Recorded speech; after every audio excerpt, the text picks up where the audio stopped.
भगवान श्री कृष्ण अर्जुन से कहते हैं, मृत्यु के बाद क्या होता है। अर्जुन पूछता है, हे त्रिलोकीनाथ, आप आवागमन अर्थात पुनर्जन्म के बारे में कह रहे हैं। इस संबंध में मेरा ज्ञान पूर्ण नहीं है। यदि आप पुनर्जन्म की व्याख्या करें तो कृपा होगी। कृष्ण बताते हैं, इस सृष्टि के प्राणियों को मृत्यु के पश्चात अपने अपने कर्मों के अनुसार पहले तो उन्हें परलोक में जाकर कुछ समय बिताना होता है, जहाँ वो पिछले जन्मों में किए हुए पुण्य कर्मों अथवा पाप कर्मों का फल भोगते हैं। फिर जब उनके पुण्यों और पापों के अनुसार सुख दुख को भोगने का हिसाब खत्म हो जाता है, तब वो इस मृत्यु लोक में फिर से जन्म लेते हैं। इस मृत्यु लोक को कर्म लोक भी कहा जाता है, क्योंकि इसी लोक में प्राणी को वो कर्म करने का अधिकार है जिससे उसकी प्रारब्ध बनती है। अर्जुन पूछते हैं, हे केशव, हमारी धरती को मृत्यु लोक क्यों कहा जाता है। कृष्ण बताते हैं, क्योंकि हे अर्जुन, केवल इसी धरती पर ही प्राणी जन्म और मृत्यु की पीड़ा सहते हैं। अर्जुन पूछता है, अर्थात दूसरे लोक में प्राणी का जन्म और मृत्यु नहीं होती। कृष्ण बताते हैं, नहीं अर्जुन, उन लोकों में न प्राणी का जन्म होता है और न मृत्यु, क्योंकि मैंने तुम्हें पहले ही बताया था कि मृत्यु केवल शरीर की होती है, आत्मा की नहीं। आत्मा न तो जन्म लेती है न मरती। अर्जुन फिर पूछते हैं, तुमने तो ये भी कहा था कि आत्मा को सुख दुख भी नहीं होते, परंतु अब ये कह रहे हो कि मृत्यु के पश्चात आत्मा को सुख भोगने के लिए स्वर्ग आदि में अथवा दुख भोगने के लिए नरक आदि में जाना पड़ता है। तुम्हारा मतलब ये है कि आत्मा को केवल पृथ्वी पर ही सुख दुख नहीं होते, स्वर्ग अथवा नरक में आत्मा को सुख या दुख भोगने पड़ते हैं। कृष्ण बताते हैं, नहीं अर्जुन, आत्मा को कहीं किसी भी स्थान पर या किसी काल में भी सुख दुख छू नहीं सकते, क्योंकि आत्मा तो मुझ अविनाशी परमेश्वर का ही प्रकाश रूप है। हे अर्जुन, मैं माया के अधीन नहीं, बल्कि माया मेरे अधीन है, और सुख दुख तो माया की रचना है। इसलिए जब माया मुझे अपने घेरे में नहीं ले सकती, तो माया के रचे हुए सुख और दुख मुझे कैसे छू सकते हैं। सुख दुख तो केवल शरीर के भोग हैं, आत्मा के नहीं। अर्जुन कहता है, हे केशव, लगता है कि तुम मुझे शब्दों के माया जाल में भ्रमा रहे हो। मान लिया कि सुख दुख केवल शरीर के भोग हैं, आत्मा इनसे अलिप्त है। फिर जो शरीर उनको भोगता है उसकी तो मृत्यु हो जाती है, वो शरीर तो आगे नहीं जाता।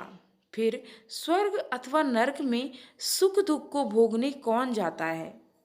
अर्जुन पूछता है, जीव आत्मा। ये जीव आत्मा क्या है केशव। कृष्ण कहते हैं, हाँ पार्थ, जीव आत्मा। देखो, जब किसी की मृत्यु होती है तो असल में ये जो बाहर का अस्थल शरीर है, केवल यही मरता है। इस अस्थल शरीर के अंदर जो सूक्ष्म शरीर है वो नहीं मरता। वो सूक्ष्म शरीर आत्मा के प्रकाश को अपने साथ लिए मृत्यु लोक से निकलकर दूसरे लोक को चला जाता है। उसी सूक्ष्म शरीर को जीवात्मा कहते हैं। अर्जुन पूछता है, इसका अर्थ है जब आत्मा एक शरीर को छोड़कर जाती है तो साथ में जीवात्मा को भी ले जाती है। कृष्ण कहते हैं, नहीं अर्जुन, ये व्याख्या इतनी सरल नहीं है। देखो, जैसे समुद्र के अंदर जल की एक बूंद समुद्र से अलग नहीं है, उसी महासागर का एक हिस्सा है। वो बंद बूंद अपने आप सागर से बाहर नहीं जाती। हाँ, कोई उस जल की बूंद को बर्तन में भरकर ले जाए तो वो समुद्र से अलग दिखाई देती है। इसी प्रकार सूक्ष्म शरीर रूपी जीवात्मा उस आत्मा ज्योति के टुकड़े को अपने अंदर रखकर अपने साथ ले जाता है। यही जीवात्मा की यात्रा है, जो एक शरीर से दूसरे शरीर में, एक योनि से दूसरे योनि में विचरती रहती है। इस शरीर में सुन अर्जुन का एक सूक्ष्म शरीर समाये रे। ज्योति रूप वही सूक्ष्म शरीर तो जीवात्मा कहलाए रे।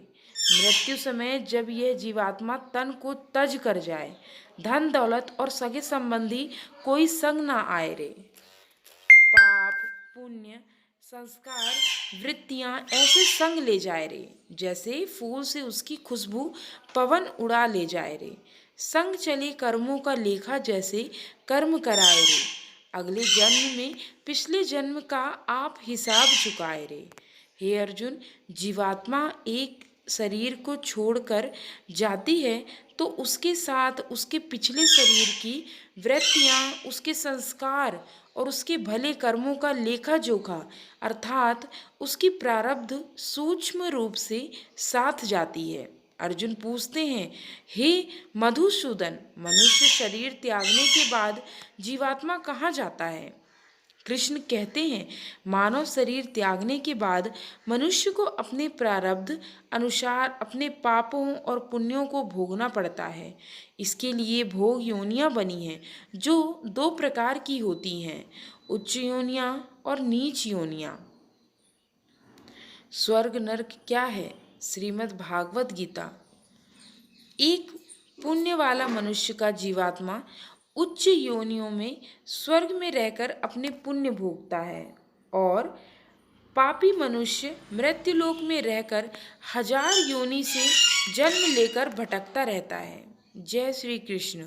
दोस्तों, मेरे द्वारा बताई गई भगवान श्री कृष्ण के द्वारा कही गई मृत्यु की यह बातें यदि आपको पसंद आई हों तो मेरे यूट्यूब चैनल उमंग ज़िंदगी को लाइक शेयर और सब्सक्राइब जरूर करें।